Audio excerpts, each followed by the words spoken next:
Digital media, हमारे सभी छायाकार बंधु, मैं आप सबका हृदय से आप सबका स्वागत करता हूं, आप सबका अभिनंदन करता हूं कि वैसे तो आपसे प्रत्येक दिन किसी न किसी रूप में भेंट होती है।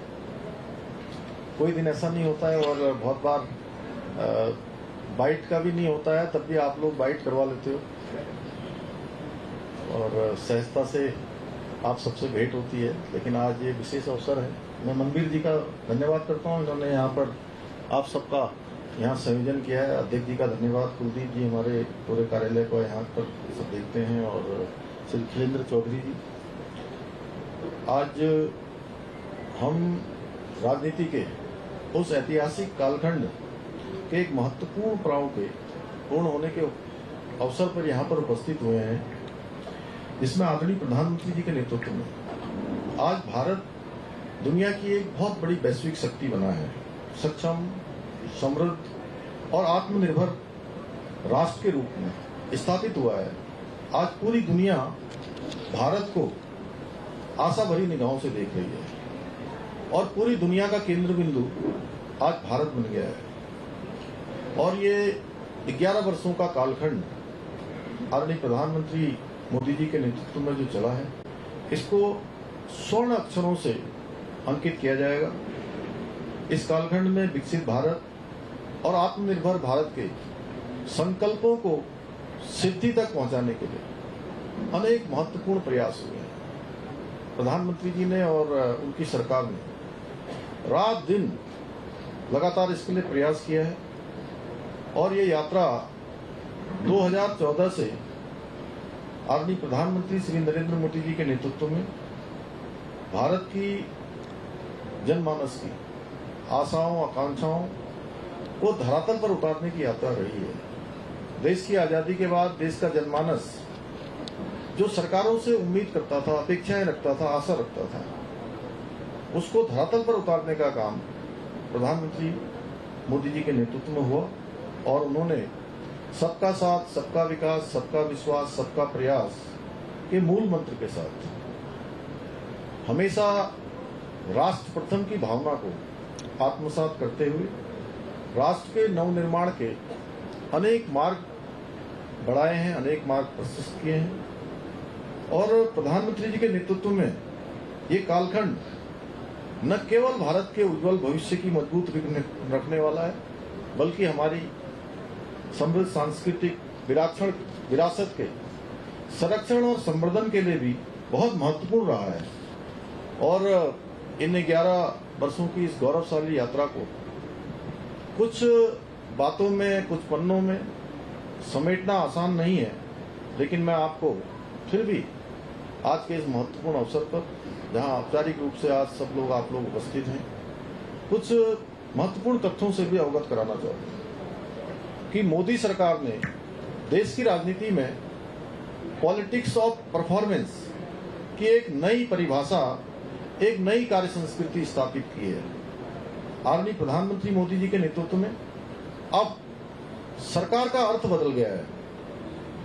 अब सरकार रिफॉर्म, परफॉर्म एंड ट्रांसफॉर्म की भावना से संचालित होती है, जिसमें जन भागीदारी शासन की आत्मा बन चुकी है।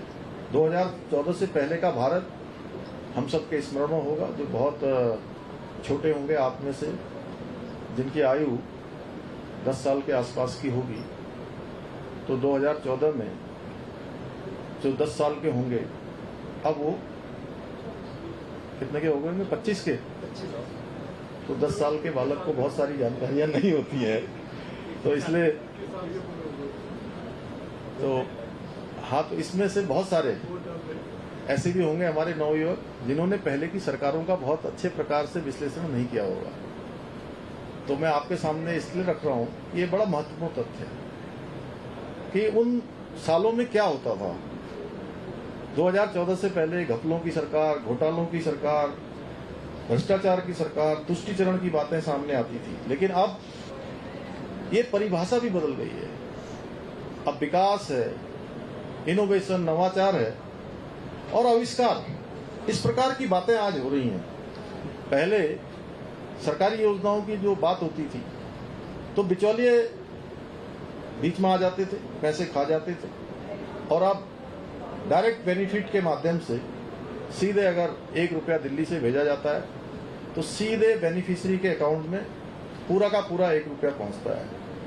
पहले इलाज के लिए सोचना पड़ता था। देश की आज़ादी के बाद ये तो बिल्कुल सच है, आप सब भी इस बात को स्वीकार करेंगे कि कोई सरकार, ऐसी सरकार नहीं आई जिसने कि ये सोचा कि देश के गरीब लोग, जरूरतमंद लोग जिनके पास साधन नहीं है, संसाधन नहीं है, वो अगर बीमार पड़ जाएं तो उनके इलाज का क्या होगा। ये पहली मोदी सरकार है जो आयुष्मान भारत योजना लेकर आई और गरीबों का इस योजना के माध्यम से आज अस्पतालों में मुफ्त इलाज होता है। पहले हम केवल आयात पर निर्भर रहते थे, इंपोर्ट पर निर्भर रहते थे। आज मेक इन इंडिया ने इसकी ताकत ने एक्सपोर्ट में भी अब हम लीड करने लगे। इसमें भी हम दुनिया के प्रमुख देशों में हमारा नाम आने लगा है। पहले हम दुनिया की अस्थिर अर्थव्यवस्था में आते थे, आज दुनिया की हम चौथी सबसे बड़ी अर्थव्यवस्था बनकर एक वैश्विक शक्ति के रूप में स्थापित हुए हैं। और ये 11 साल विकास के, विश्वास के और बदलाव के रहे हैं। आज देश का हर नागरिक बदलते हुए भारत को देख रहा है और अनुभव कर रहा है। कांग्रेस के राज में भी अनेक नारे दिए जाते थे, गरीबी हटाओ, लेकिन अब आंकड़े बताते हैं कि मोदी सरकार में पिछले 11 सालों में 27 करोड़ लोग गरीबी रेखा से बाहर निकले हैं। जनधन योजना, उज्ज्वला योजना, प्रधानमंत्री आवास योजना, जल जीवन मिशन, स्वच्छता अभियान, किसान सम्मान निधि, मुफ्त राशन, आयुष्मान भारत योजना, लखपति दीदी योजना, ऐसी अनेक योजनाएं, मैं उनके नाम गिनाऊंगा तो काफी सारी योजनाएं हैं। इन योजनाओं ने जन कल्याणकारी, इन योजनाओं के माध्यम से देश के करोड़ों नागरिकों को आज इसका लाभ मिल रहा है। उनके जीवन को उत्थान का अवसर मिल रहा है, जिसका परिणाम है कि आज भारत गरीबी की दर में 5 गुना से अधिक की कमी आई है। ये 11 वर्ष शासन के नहीं बल्कि राष्ट्रीय स्वाभिमान की पुनर्स्थापना के 11 वर्ष रहे हैं। धारा 370 की समाप्ति हो, 3 तलाक का कानून समाप्त होना हो, उस पर प्रतिबंध लगना हो, सीए, वक्फ संशोधन जैसे विषयों पर साहसिक निर्णय इस कालखंड की पहचान है। आज भारत की विदेश नीति में भी हमारी सांस्कृतिक पहचान और गरिमा, इसकी स्पष्ट झलक दिखाई देती है। ये एक दिव्य संयोग है कि विकसित भारत के अमृत काल के 11 वर्ष पूरे हो रहे हैं और जब दुनिया में हमारी सेना के द्वारा चलाया गया ऑपरेशन सिंदूर का भी डंका बज रहा है। और भारत ने ऑपरेशन सिंदूर के माध्यम से पाकिस्तानी आतंकी अड्डे हों, 100 आतंकवादियों से अधिक को मौत के घाट उतारना, उनका सफाया करना हो या एयरबेस को निशाना बनाकर, ये अब स्पष्ट कर दिया पूरी दुनिया को कि भारत अब सिर्फ शांति की बात नहीं करता बल्कि आवश्यकता पड़ने पर घर में घुसकर आतंक का सफाया भी करता है। आदरणीय प्रधानमंत्री जी ने पाकिस्तान को स्पष्ट संदेश दिया कि आतंकवाद, खून और पानी दोनों एक साथ नहीं बह सकते, एक साथ नहीं चल सकते, यानी कि खून और पानी का प्रभाव एक साथ नहीं हो सकता। उन्होंने ये भी साफ कर दिया कि भारत की धरती पर कोई आतंकी हमला होगा तो अब उसे युद्ध की कार्रवाई माना जाएगा। ये संदेश न केवल पाकिस्तान को था बल्कि पूरे विश्व को कि अब नया भारत अपनी संप्रभुता से किसी प्रकार का कोई समझौता नहीं करेगा। आज भारत में निर्मित ब्रह्मोस मिसाइल, जिसने पाकिस्तान में तबाही मचा दी, आकाश मिसाइल, तेजस, आईएनएस विक्रांत, प्रचंड अटैक हेलीकॉप्टर जैसे स्वदेशी हथियारों के साथ भारत आज एक आत्मनिर्भर रक्षा शक्ति बनकर भी उभरा है। और भारत के हथियारों की गूंज आज पूरी दुनिया के अंदर गूंज रही है, डंका बजा रही है। प्रधानमंत्री जी के दूरदर्शी और कूटनीतिक नेतृत्व का परिणाम है कि भारत न केवल रक्षा उपकरण बना रहा है बल्कि आज भारत दुनिया को रक्षा की उपकरणों का निर्यात भी कर रहा है। आज भारत का रक्षा निर्यात 34 गुना बढ़कर 23,622 करोड़ तक पहुंच गया है, जो मेक इन इंडिया और आत्मनिर्भर भारत की असल तस्वीर है। आदरणीय प्रधानमंत्री जी के नेतृत्व में ईज ऑफ डूइंग को भी धरातल पर उतारते हुए भारत की जो वैश्विक स्तर पर 142 से सुधरकर वैश्विक रैंकिंग 142 से सुधरकर 63 पर पहुंची है। मध्यम वर्ग को राहत देना भाजपा सरकार की प्राथमिकता रही है। इसका प्रमाण है कि नई कर व्यवस्था में जो अभी सामान्य बजट हमारा प्रस्तुत हुआ था, उसमें 12.75 लाख रुपए तक की आय को टैक्स में छूट दी गई है। मोदी सरकार ने इंफ्रास्ट्रक्चर को, विकास को एक नई रफ्तार दी है। चाहे अभी कुछ ही दिनों पहले प्रधानमंत्री जी के द्वारा लोकार्पित चिनाब ब्रिज हो, महाराष्ट्र की बधावन पोर्ट परियोजना हो, रामेश्वरम में भारत का पहला वर्टिकल लिफ्ट पवन पुल हो, या देश भर में आज एक्सप्रेस वे बन रहे, हाईवे बन रहे, एलिवेटेड रोड बन रहे हैं, जिसका एक उदाहरण हमारे सामने है। यहाँ पर जो दिल्ली से देहरादून एलिवेटेड रोड, जिसका कार्य अंतिम चरण में है, चाहे हमारे ऑल वेदर रोडें हों या भारतमाला श्रृंखला की रोडें हों, एक कोने से दूसरे कोने को जोड़ना हो, या हमारे अनेक लिफ्ट परियोजनाएं हों, ये सभी भारत के इंफ्रास्ट्रक्चर को एक नया आयाम दे रहे हैं। आज मोदी सरकार में 99% गांव सड़क कनेक्टिविटी से जुड़ चुके हैं और देश में प्रतिदिन 34 किलोमीटर हाईवे का निर्माण हो रहा है। और इन 11 वर्षों में रेलवे बजट 9 गुना तक बढ़ाया गया है। 136 वंदे भारत ट्रेनें चल रही हैं, 103 अमृत भारत स्टेशन पुनर्निर्मित किए गए। आदरणीय प्रधानमंत्री जी का संकल्प है कि हवाई सफर देश के आम नागरिक के लिए किफायती बनना है। इसके लिए उड़ान योजना के तहत जहां एक और हवाई अड्डों की संख्या में अभूतपूर्व वृद्धि हुई है, वहीं आम आदमी के लिए हवाई सफर सस्ता हुआ है। हमारे राज्य में भी आज अनेक हेली सेवाएं भी इन स्कीमों में चल रही हैं। कुछ स्कीमें केंद्र की हैं, कुछ राज्य की हैं। हमारे यहीं देहरादून से आज पूरी दुनिया के लिए, पूरे भारतवर्ष के लिए आज लगभग 60 के लगभग प्रमुख शहरों के लिए यहाँ से उड़ानें भरी जा रही हैं। हेली सेवाएं हम राज्य के प्रत्येक जनपद में, प्रत्येक डेस्टिनेशन पर चलाने के लिए प्रतिबद्ध हैं। उसमें से अभी काफी सारे स्थानों पर हेली सेवा हमारी प्रारंभ हो चुकी है। यही नहीं, आज मातृशक्ति के कल्याण की दिशा में भी अनेक कार्य किए जा रहे हैं। भूतो न भविष्य, चाहे वो नारी शक्ति बंधन विधेयक लोकसभा में पास करना हो, लोकसभा विधानसभा में महिलाओं को 33% का आरक्षण मिलने का मार्ग प्रशस्त हुआ है। 3 तलाक खत्म किया गया है। लखपति दीदी मुद्रा योजना, प्रधानमंत्री मातृत्व बंधन योजना के माध्यम से महिला सशक्तिकरण की दिशा में नारी को नारायणी मानकर काम किया जा रहा है। यही नहीं, आज देश में एम्स की संख्या बढ़कर 23 हो गई है। 8 नए IIM, 7 नए IIT, 490 नई यूनिवर्सिटी स्थापित की गई।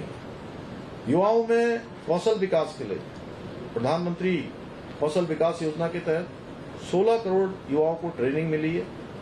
आज स्टार्टअप इंडिया ने भारत को दुनिया का तीसरा बड़ा स्टार्टअप इकोसिस्टम बनाया है। 1.6 लाख से ज्यादा स्टार्टअप्स ने 17.6 लाख से अधिक नौकरियां भी सर्जित की हैं। इतना रोजगार भी सर्जित हुआ है।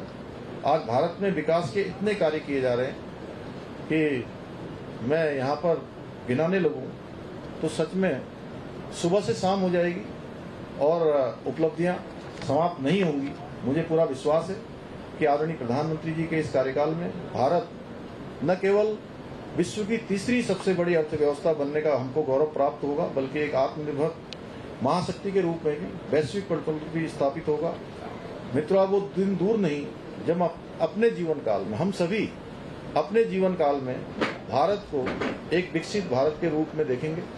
एक विकसित भारत कैसा होगा, उसकी कल्पना आज ही हमारे दिल में होनी चाहिए, हमारे मन में होनी चाहिए, हमारे विचारों में होनी चाहिए, जिसका संकल्प प्रधानमंत्री जी ने लिया है। और मैं अभी एक कार्यक्रम में आ रहा हूँ तो वहाँ मुझसे विकसित उत्तराखंड के बारे में उन्होंने पूछा। मैंने कहा विकसित भारत तभी बनेगा जब विकसित उत्तराखंड बनेगा, और विकसित उत्तराखंड तभी बनेगा जब उत्तराखंड का प्रत्येक जनपद, प्रत्येक विकासखंड, प्रत्येक तहसील, प्रत्येक न्याय पंचायत और प्रत्येक ग्राम पंचायत विकसित बनेगी। तो विकसित भारत का संकल्प हम सबको प्रधानमंत्री जी के नेतृत्व में पूरा करना है। इसी विश्वास के साथ पुनः आप सभी का आभार व्यक्त करता हूं, आप सबका धन्यवाद करता हूं कि आप लोग यहां पर आए और आप सबने हमारे विचारों को यहाँ सुना है। अच्छा, आज ये कह रहे हैं अभय कंतरा जी का जन्मदिन भी है, तो इनको भी बधाई हो। हैं बहुत मेरी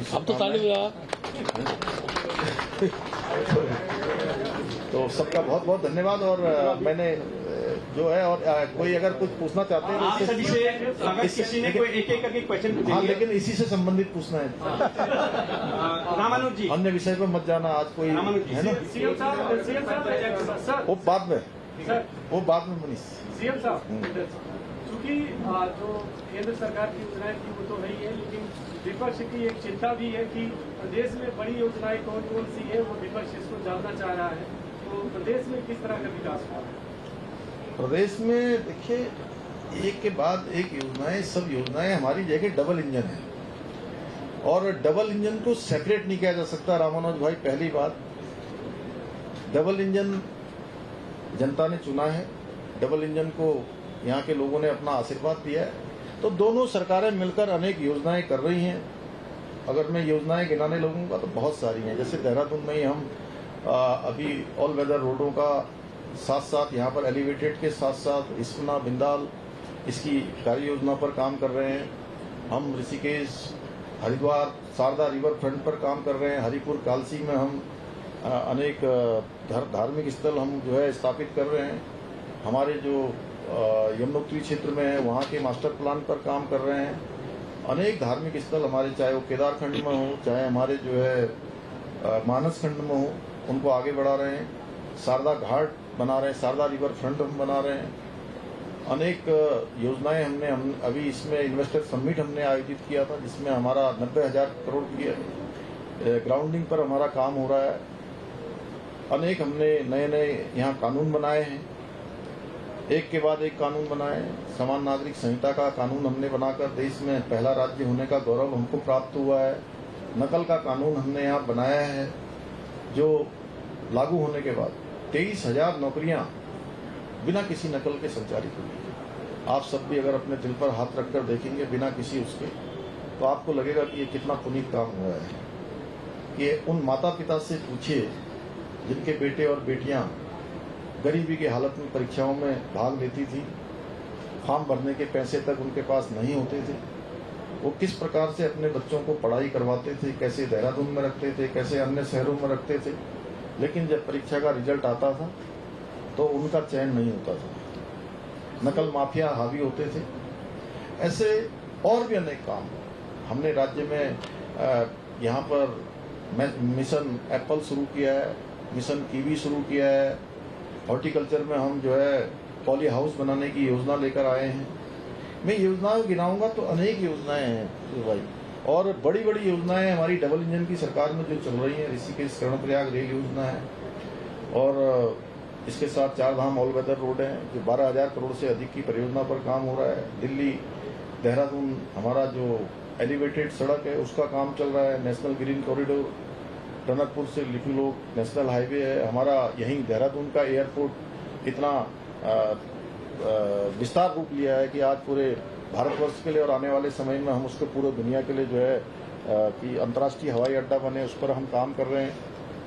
हमारे रोपवे अभी जो स्वीकृत हुए हैं वो भारतवर्ष का एक सबसे ऐसे भौगोलिक परिस्थिति का रोपवे होगा जो केदारखंड और हेमकुंड साहब का हमारा रोपवे, उसकी स्वीकृति हमको मिली है। इसके अतिरिक्त 52 और स्थानों पर अभी डबल इंजन की सरकार में हम रोपवे बनाने पर काम कर रहे हैं।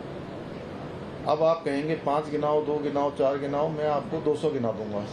सवेरे से शाम हो जाएगी। मुझे लगता है आप लोग पहले ही बहुत लेट हो चुके हैं, लेकिन अब सामने है तो बताना तो पड़ेगा ही। जहाँ भक्ति है हर शब्द में, कथाओं में छुपे हैं दिव्य रहस्य, और ज्योतिष देता है जीवन को दिशा। धर्म से जुड़ी हर बातों को जानने के लिए हमारे चैनल स्तुति को सब्सक्राइब करें। चैनल पर जाने के लिए इस लिंक पर क्लिक करें।